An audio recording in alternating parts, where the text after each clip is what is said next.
కూర మగ్గుతోందండి. ఇంకొక 2-3 నిమిషాల్లో కూర అయిపోతుంది. ఇందులో అన్నీ క్యాప్సికమ్, క్యాలీఫ్లవర్, క్యారెట్ అన్నీ మెత్తగా ఉడికిపోయేవే. చాలా ఈజీ కర్రీ, చాలా టేస్టీగా కూడా ఉంటుంది. ఎందుకంటే ఆఖరిన ఒక ఫినిషింగ్ టచ్ ఇస్తాను దీనికి, అందువల్ల కొంచెం రుచి యాడ్ అవుతుంది. చూపిస్తాను. కూర ఉడికిపోయిందండి.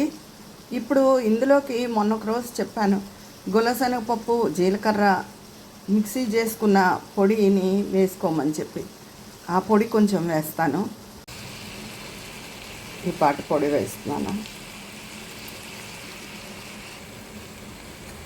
ఇదిగోనండి, ఎంతో టేస్టీగా ఉండే మిక్స్డ్ వెజిటబుల్ కర్రీ.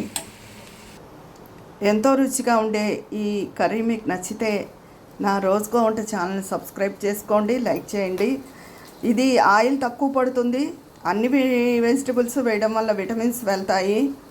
కూర చేయడం కూడా తేలిక. ఉంటాను మరి, మీ విజయాపన్నాల.